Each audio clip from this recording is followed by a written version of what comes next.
Hello friends, you are welcome in Million Concepts of English। आज हम बहुत ही basic topic लेकर आए हैं, या यूँ कहिए इसी टॉपिक से आपकी ग्रामर की शुरुआत होती है। Parts of the sentence.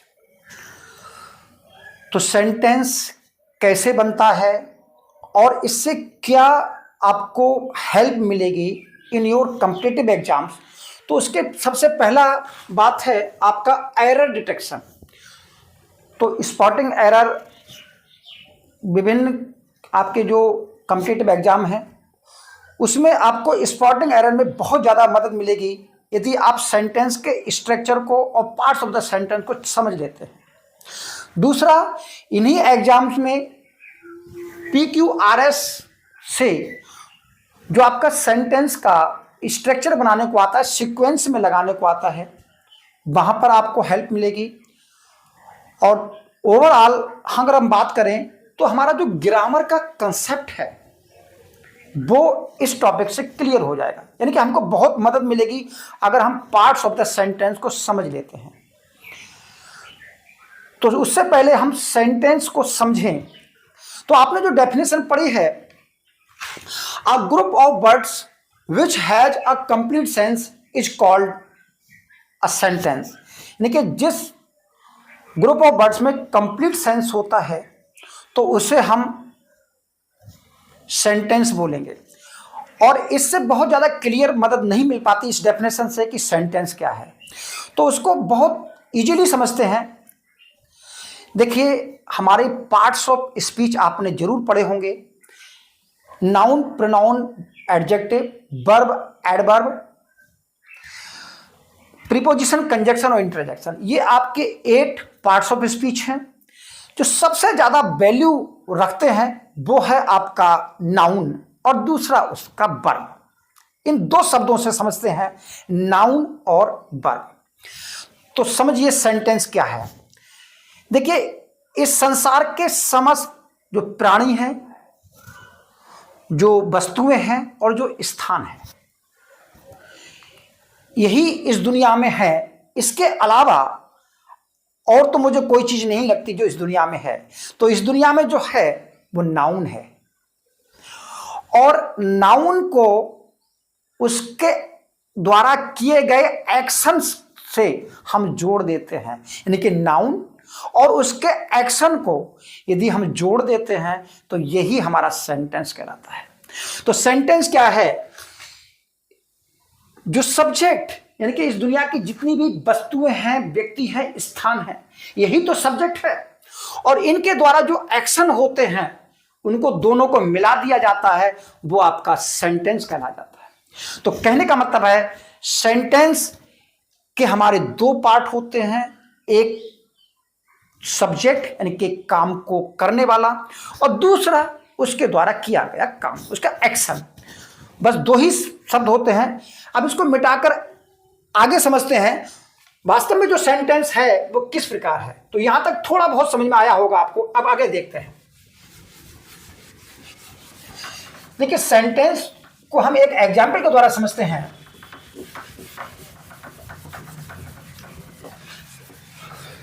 देखिए, सबसे पहले सेंटेंस देखिए,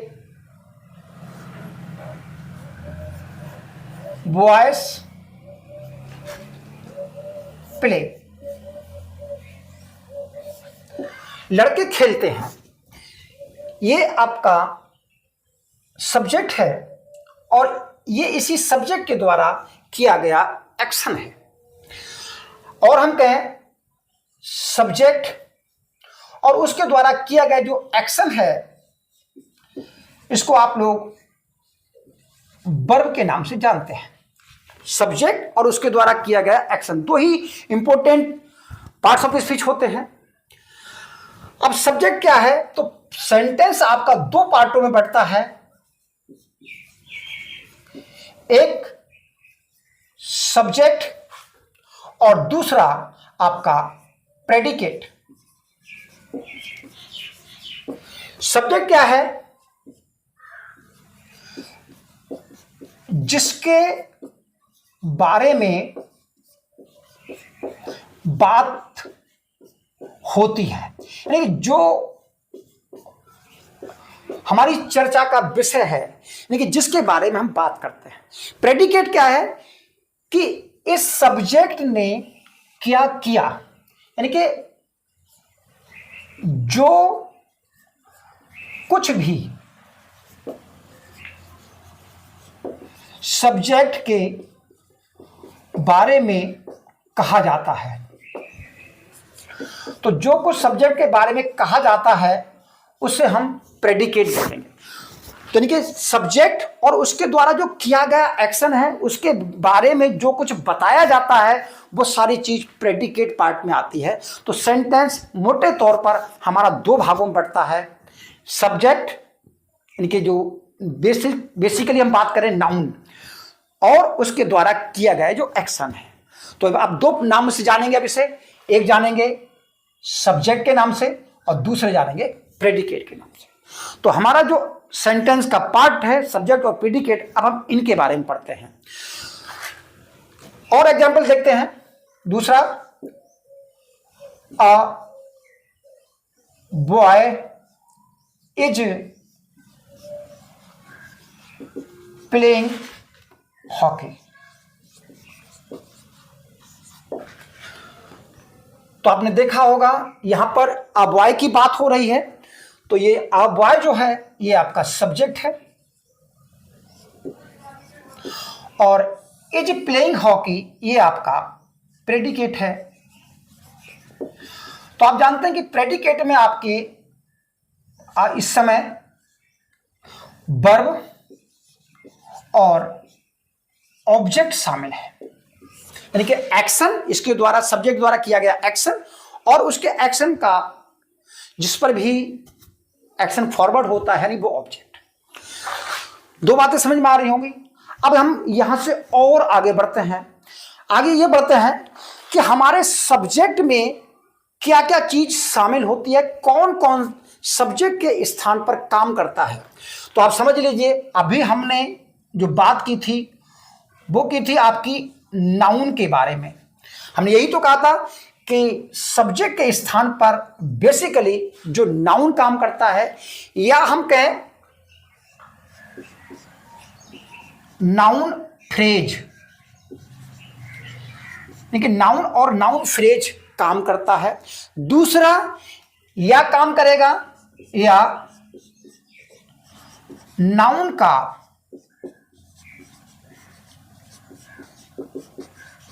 सब्स्टिट्यूट, यानी कि नाउन का जो स्थापन के स्थान पर जो काम करने वाले शब्द होंगे वो काम करेंगे।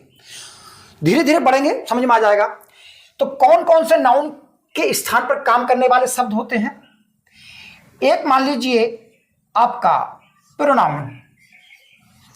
आप जानते हैं कि नाउन के स्थान पर प्रोनाउन भी काम करता है। और आपका इन्फिनेटिव,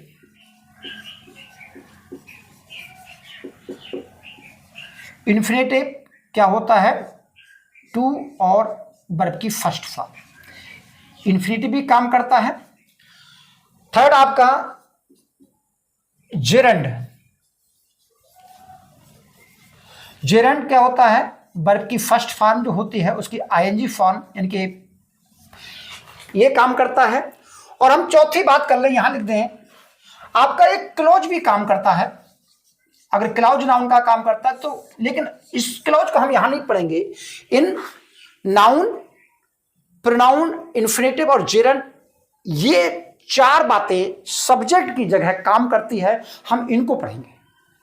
बेसिकली जो हमको पढ़ना है वो नाउन और नाउन फ्रेज पढ़ना है, क्योंकि नाउन फ्रेज क्या है, नाउन फ्रेज को यही समझ लेते हैं, फिर हम पढ़ेंगे। देखिए, पहले भी हमने यही बात कही थी कि जो सब्जेक्ट है मेन तौर पर नाउन है। अगर नाउन है तो नेचुरल है कि इस दुनिया के जो भी प्राणी हैं, जो भी पर्सन है, प्लेस है और थिंग है, उनके अपने गुण और दोष भी होते हैं, उनकी अच्छाइयाँ बुराइयाँ भी होती हैं। तो एक नाउन की उनकी अच्छाइयों और बुराइयों के साथ जो समावेश होता है, जो कंसिस्ट होता है, वो नाउन फ्रेज कहलाता है। यानी कि नाउन है तो उसकी अच्छाइयाँ और उसकी बुराइयाँ भी उसी से जुड़ी रहेंगी, यही चीज़ नाउन फ्रेज है। तो इन सारी चीज़ों को समझते हैं। पहले यहाँ तक उम्मीद कर रहे होंगे कि हम अब सब्जेक्ट के पार्ट को पढ़ने वाले हैं, और सब्जेक्ट के पार्ट में इन बेसिकली 4 चीज़ों को पढ़ेंगे, नाउन क्लास के बारे में नहीं पढ़ेंगे। चलिए मिटाने जा रहे हैं, अगले देखिए। अब एक और एग्जाम्पल लेंगे। देखिए बहुत आसानी से समझ जाएंगे, बहुत ज़्यादा कठिन टॉपिक नहीं है, लेकिन स्ट्रक्चर समझ में आ जाएगा। क्योंकि बेसिकली ये जो पार्ट है ये सिर्फ एग्जाम्पल का है। एग्जाम्पल देखिए, अ tall boy is playing hockey.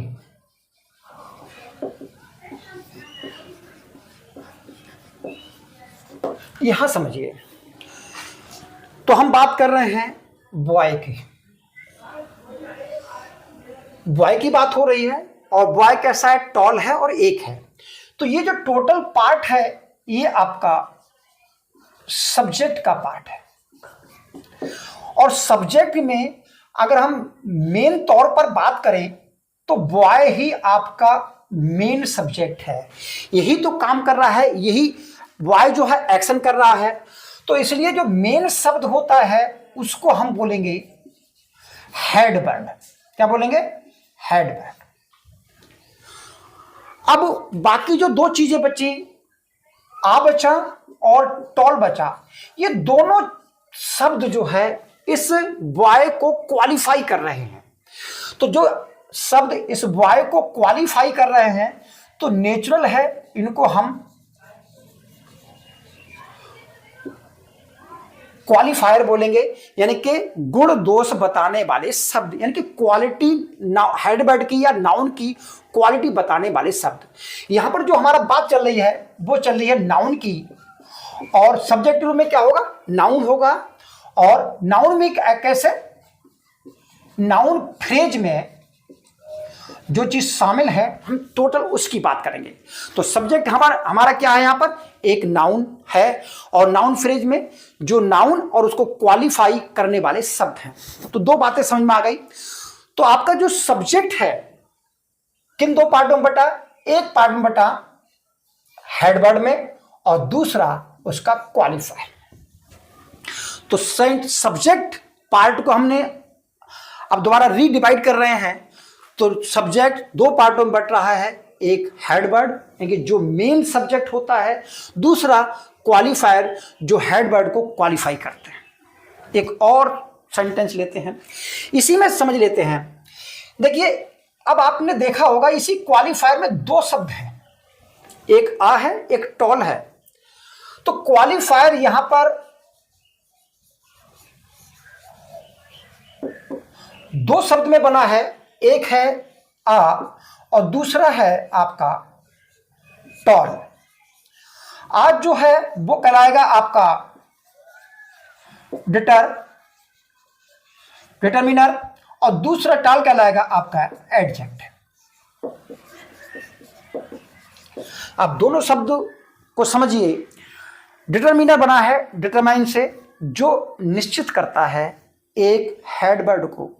ये बताता है कि हेड वर्ड कौन है, क्या है, कितना है, कैसा है, ये डिटरमिनर बताएगा। और एडजेक्टिव के बारे में आप अच्छी तरह जानते हैं। And adjective is a word which qualifies a noun और प्रोनाउन। यानी कि नाउन और प्रोनाउन, यानी कह सकते हैं नाउन के जो विशेषता बताता है उससे हम एडजेक्टिव कहेंगे। दोनों बातें समझ में आ गई होंगी। अगले एक एग्जाम्पल और देखते हैं।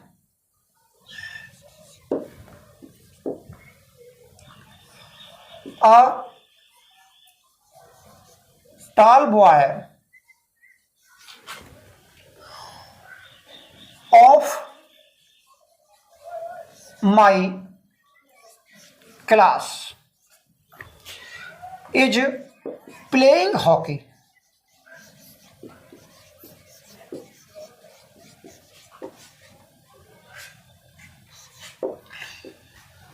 तो यहां देखिए मेन बात हो रही है आपके बॉय की, और क्या कर रहा है, is playing hockey.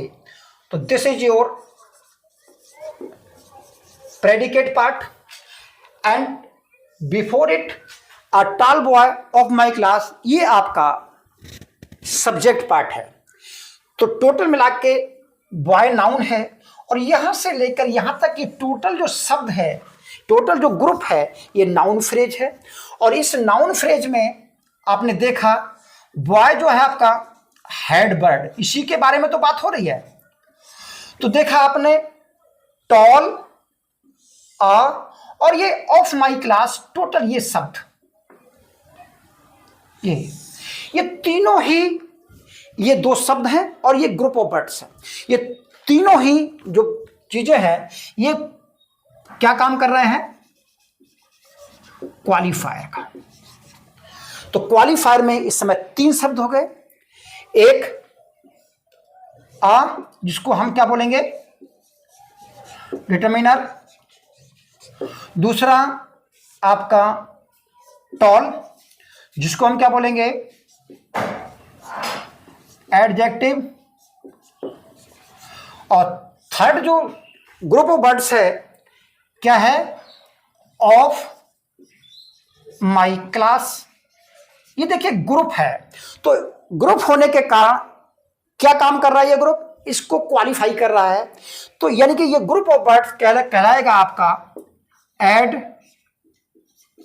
Adjectival phrase, यानी कि वो फ्रेज जो एडजेक्टिव का काम कर रहा है। तो आपने देखा कि हेडवर्ड और क्वालिफायर आपका 3 पार्ट में, डिटरमिनर, एडजेक्टिव और एडजेक्टिवल फ्रेज में बट गया। अब आप समझिए कि ये चीज होती क्या है, क्यों ये शब्द बाद में आया और क्यों ये दोनों शब्द पहले आए। देखिए जब कोई नाउन है तो उसके गुण और दोष उसके आगे पीछे रहते हैं। सबसे पहले उसको हम डिटरमाइन करते हैं, यानी कि उसकी संख्या को निश्चित करते हैं। ये निश्चित करते हैं कि वो कौन और क्या है, या निश्चित करते हैं कि उसकी क्वांटिटी कितनी है, कितने नंबर में है और कितनी मात्रा में है। तो ये बात निश्चित करती है डिटरमाइन। अब बात करते हैं एडजेक्टिव की। तो देखिए एडजेक्टिव का बेसिक फार्मूला है, अगर एडजेक्टिव सिंगल वर्ड है, एक सिंगल शब्द टॉल, तो उस नाउन से पहले एट्रीब्यूटिवली यूज होता है, उसको क्वालिफाई करता है उस नाउन से पहले आकर के। और यदि वही क्वालिफाइंग जो वर्ड्स हैं वो एक ग्रुप है, 1 2 3, ये फ्रेज है, तो उस नाउन के जस्ट बाद रहेगा। तो यही इसका बेसिक फार्मूला है, एक शब्द उस नाउन से पहले, उस हेडवर्ड से पहले, ग्रुप ऑफ वर्ड्स उसके बाद में। तो कुल मिला के नाउन फ्रेज में आपका हेडवर्ड और उसके क्वालिफायर, और क्वालिफायर में सबसे पहले डिटरमिनर, फिर एडजेक्टिव, फिर हेडवर्ड और फिर उसका एडजेक्टिवल फ्रेज। ये जो सीक्वेंस है, ये जो सर्कल है, यही कहलाएगा आपका नाउन फ्रेज। और ये हुए आपके सब्जेक्ट के पार्ट। बेसिकली 2 पार्ट होते हैं, हेडवर्ड और क्वालिफायर। और क्वालिफायर में डिटरमिनर और एडजेक्टिव हेडवर्ड से पहले रहते हैं, और एडजेक्टिवल जो फ्रेज है वो बाद में रहता है। अब हम ये देखते हैं कि इस नाउन फ्रेज में डिटरमिनर में कौन कौन सी चीजें आती हैं, और आपके एडजेक्टिवल फ्रेज कितने प्रकार के होते हैं। चलिए यहां तक हम नोट कर लीजिए, उसके और आगे बात करते हैं।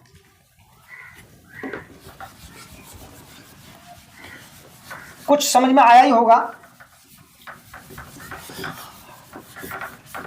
इसके बाद जो और इसे क्या बोलते हैं, इसके सब्स्टिट्यूट हैं नाउन के, उनके बारे में भी हम बात करेंगे। तो सबसे पहले हम बात कर ले रहे हैं नाउन फ्रेज के पार्ट की, यानी कि सब्जेक्ट के आपके पार्ट की। तो आपने देखा आपके सब्जेक्ट पार्ट में एक तो हो गया आपका डिटरमिनर, दूसरा आपका एडजेक्टिव, फिर आपका ये हुआ आपका हेड वर्ड, जिसको मेन वर्ड भी बोलते हैं। और फोर्थ नंबर पे होता आपका एडजेक्टिवल फ्रेज। ठीक, तो हम डिटरमाइनर की अगर बात करें तो पहले हम डिटरमाइनर को लेते हैं।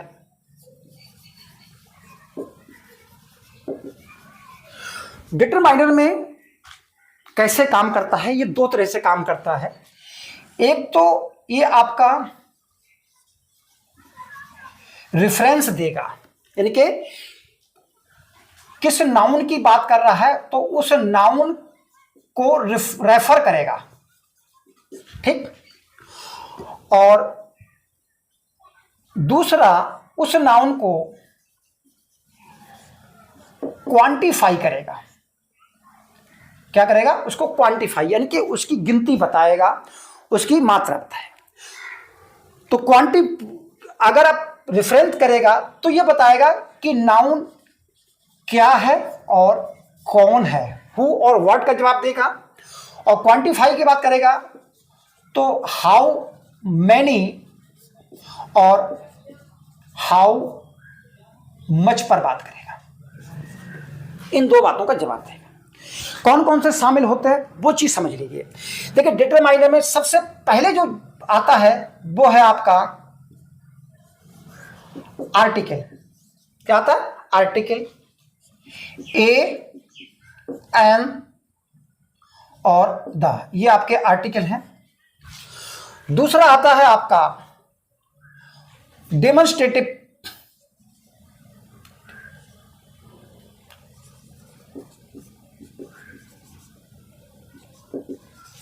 डेमोन्स्ट्रेटिव, और डेमोन्स्ट्रेटिव में क्या है आपका?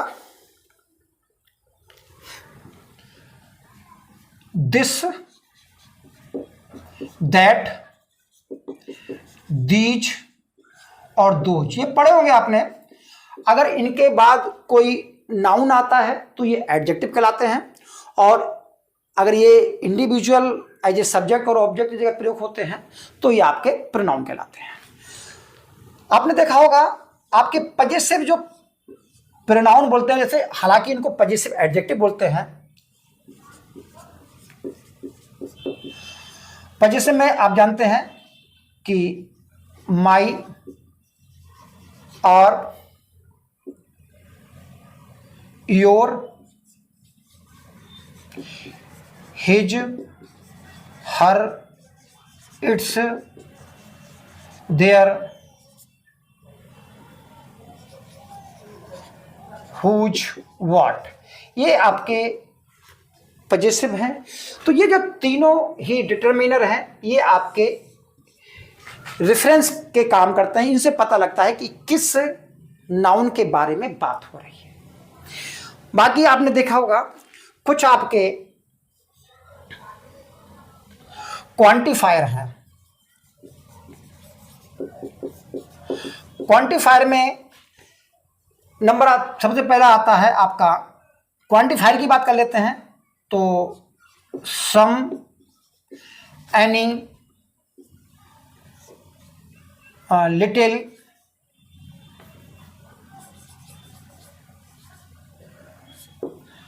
नो, नन, नाइदर ऑफ, ये चीजें आती हैं। और क्वांटिफायर में ही आपका, क्वांटिफायर को मत लीजिए, इसको अगला कर लीजिए, नंबर कर लीजिए। और नंबर में आप जानते हो पहले कार्डिनल नंबर होते हैं।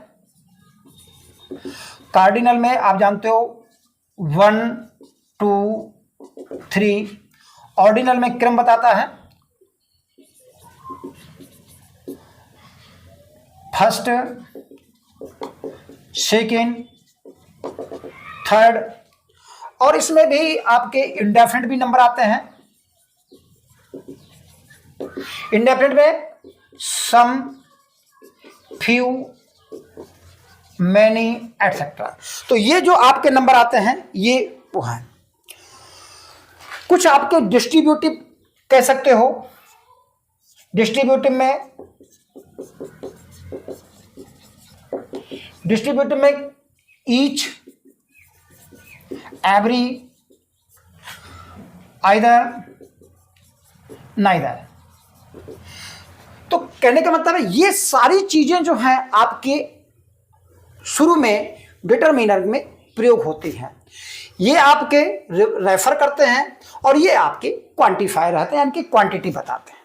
तो यहां तक समझ गए होंगे। सबसे पहले इनका प्रयोग होता है, फिर आपका एडजेक्टिव का प्रयोग होगा। नोट कर लीजिए, और नहीं नोट करें तो स्क्रीनशॉट ले लें, मैं मिटाने जा रहा हूं इनको। अब हम बात करते हैं एडजेक्टिव की।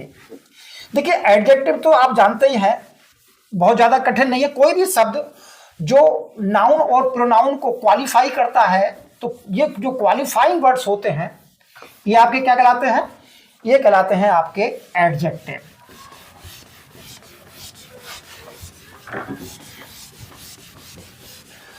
तो हम क्या पढ़ने वाले हैं? एडजेक्टिव। तो देखिए जरूरी नहीं कि एडजेक्टिव एक आपका सिंगल शब्द ही आए, 2-3 एडजेक्टिव भी एक साथ हो जाते हैं, लेकिन उसको हम फ्रेज नहीं बोलते। फ्रेज तभी कहेंगे जब एक यूनिट, ग्रुप की एक यूनिट एक शब्द का काम करे। तो देखिए हम कह सकते हैं a tall and smart boy of my class is playing hockey. तो आपने देखा टॉल और स्मार्ट ये दो शब्द हैं। अब आप कहेंगे कि आपने फ्रेज की बात की थी। अरे फ्रेज एक यूनिट होती है जो एक काम करती है। यहां पर टॉल अलग आपका एडजेक्टिव है और स्मार्ट दूसरा एडजेक्टिव है, यानी कि एक ही लड़के के ये दो क्वालिटी हैं।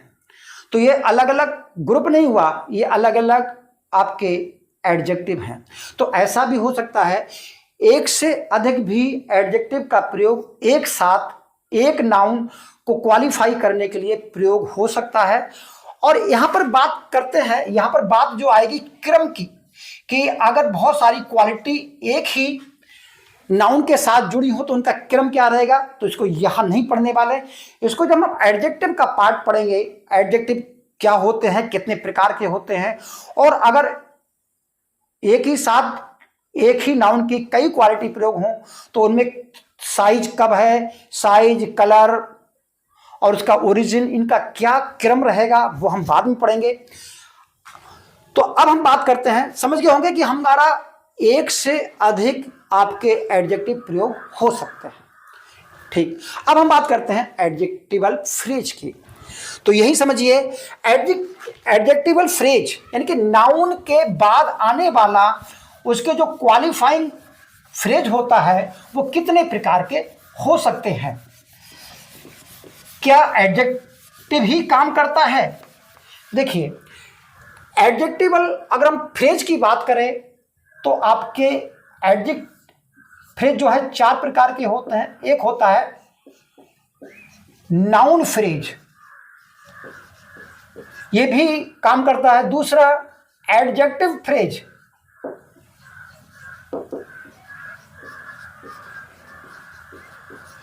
थर्ड आपका एडवर्ब फ्रेज,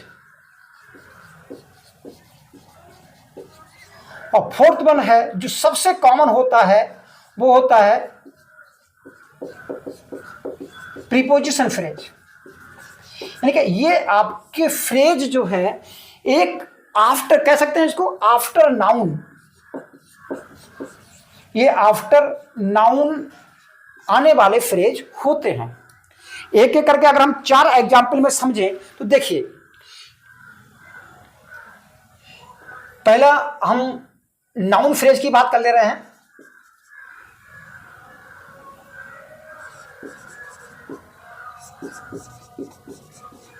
सेंटेंस देखिए, that simple man my pattern.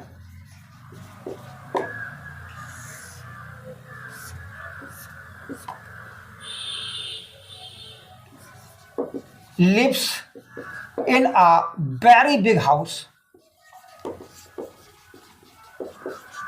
तो यहां पर देखेंगे, जिसको मैं सर्कल में कर दे रहा हूं, माई पैटर्न। तो दैट सिंपल मैन कौन है? माई पैटर्न। तो पैटर्न मान संरक्षक होता है। तो यहां पर ये जो दो शब्द है, ये फ्रेज नाउन का काम कर रहा है। तो ये नाउन इस नाउन को क्वालिफाई कर रहा है। तो ऐसे में नाउन फ्रेज नाउन को क्वालिफाई कर रहा है, तो ये आपका नाउन फ्रेज वाला एडजेक्टिवल फ्रेज हुआ। नेक्स्ट एग्जाम्पल देखिए एडजेक्टिव फ्रेज का।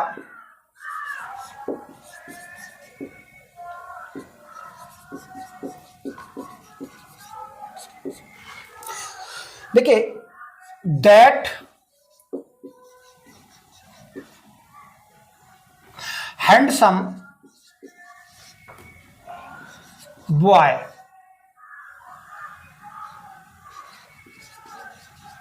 Bearing a black shirt. That handsome boy wearing a black shirt is my best friend. तो यहां देखिए बियरिंग अ ब्लैक शर्ट, इस हेड वर्ड को ये जो ग्रुप ऑफ वर्ड्स है वो क्वालिफाई कर रहा है। और ये बियरिंग अ ब्लैक शर्ट इसकी पहचान हो गई, यानी कि एडजेक्टिव हो गया। तो ये जो फ्रेज है ये एडजेक्टिव फ्रेज है।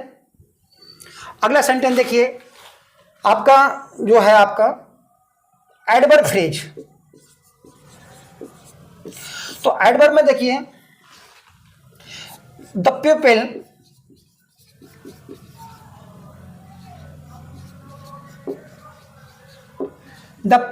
upstairs are from Delhi।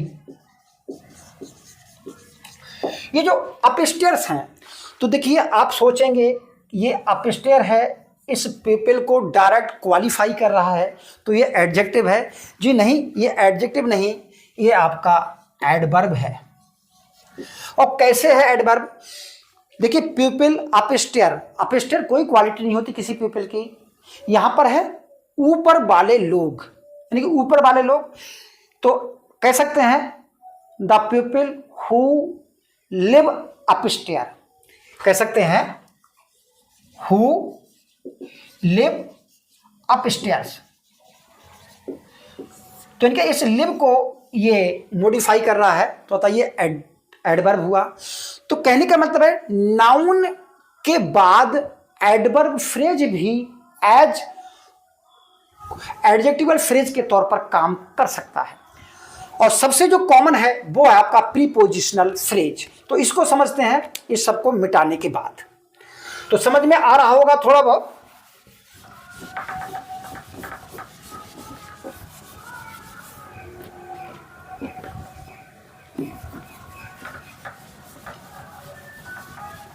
तो कुल मिला के एडजेक्टिव मतलब फ्रेज जो है आपका, सॉरी प्रीपोजिशनल फ्रेज लास्ट बचा है।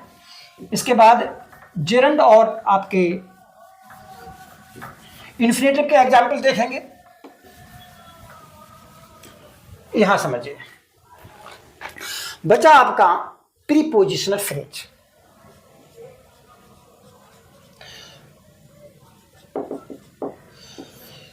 सेंटेंस देखिए,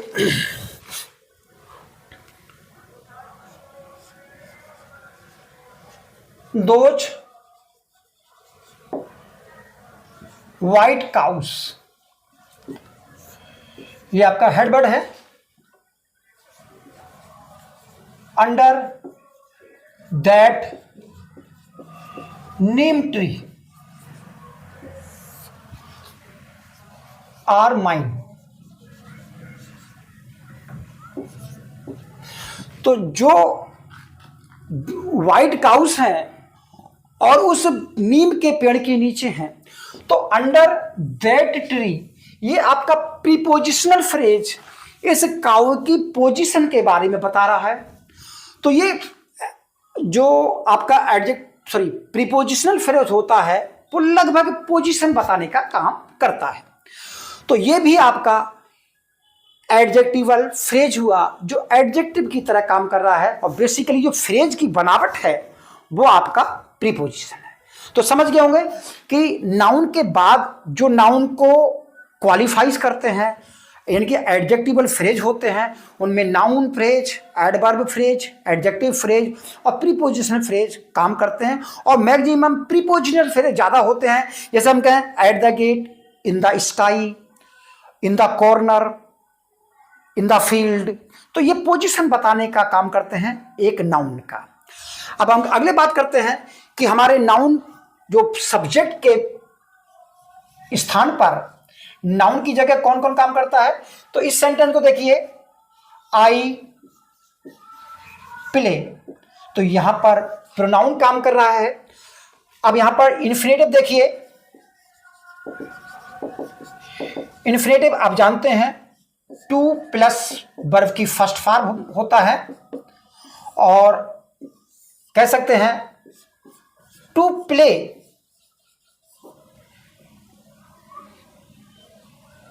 इज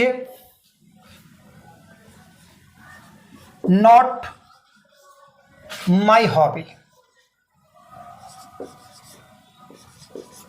खेलना मेरी हॉबी नहीं है। और आप जानते हैं कि अगर टू प्लस वर्ब की फर्स्ट फॉर्म सब्जेक्ट या ऑब्जेक्ट की तरह यानी कि नाउन की तरह काम करे तो वो आपका इन्फिनेटिव कहलाता है। और इन्फिनेटिव के बारे में या जेरेंड के बारे में एक बात और भी जानते हैं, ये वर्ब से बनते हैं और नाउन का काम करते हैं, अतः इनको हम वर्बल नाउन बोलते हैं। वर्बल नाउन का मतलब मेड तो वर्ब से बने हैं और काम नाउन का करते हैं। तो ये क्या वर्ब के भी रूप में काम करते हैं? हाँ, अगर वर्ब आपकी ट्रांजिटिव है तो इनके बाद ऑब्जेक्ट भी आएगा। अगर वर्ब आपकी ट्रांजिटिव नहीं, इंट्रांजिटिव भी सही या कोई भी वर्ब सही, तो नेचुरल है कि उसके साथ एडवर्ब भी उसको मॉडिफाई करने के लिए भी प्रयोग हो सकता है। इसी एग्जाम्पल को और देखते हैं। कह सकते हैं टू प्ले, प्ले व्हाट, तो नेचुरल है कि ये जरूर सब्जेक्ट है इस सेंटेंस का। तो टू प्ले व्हाट, तो यहां पर इसका ऑब्जेक्ट भी आ सकता है टू प्ले क्रिकेट। तो यहां पर ऑब्जेक्ट हो गया इज माई पैशन। ऐसे ही जेरेंड समझते हैं, जेरेंड ऊपर लिख लेंगे, नीचे जगह नहीं बची है।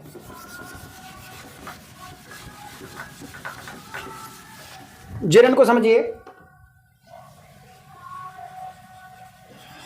आप जानते हैं वर्ब की जो आईएनजी फॉर्म होती है, अगर ये सब्जेक्ट और ऑब्जेक्ट यानी कि नाउन की तरह काम करे तो ये जेरेंड कहलाएगी। देखिए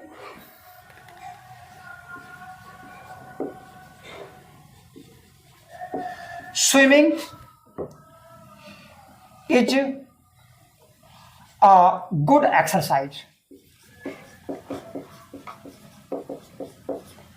तो यहां पर जान रहे हो स्विमिंग जो है सब्जेक्ट के तौर पर काम कर रहा है और यहां पर जेरेंड है।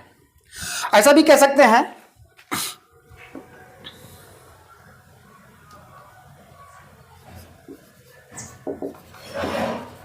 Swimming in this pond. तो देखिए यहां पर इन दिस पॉन्ड जो है, इस स्विमिंग को एडवर्ब के तौर पर फ्रेज काम कर रहा है। Is not allowed here. तो समझ गए होंगे कि किस तरह काम कर रहा है। आज यहीं तक रहने देते हैं। अगले पार्ट में हम आपके प्रेडिकेट पार्ट पढ़ेंगे, और प्रेडिकेट में आप जानते हैं कि वर्ब और प्लस ऑब्जेक्ट या जो आपकी अदर थिंग्स होती हैं वर्ब के आने वाली, यानी कि जो भी सब्जेक्ट के बारे में बताती हैं, तो उसे हम प्रेडिकेट पार्ट में रखते हैं। इसको हम सेकंड पार्ट पढ़ेंगे। तब तक के लिए आपका धन्यवाद। Thank you, all the best.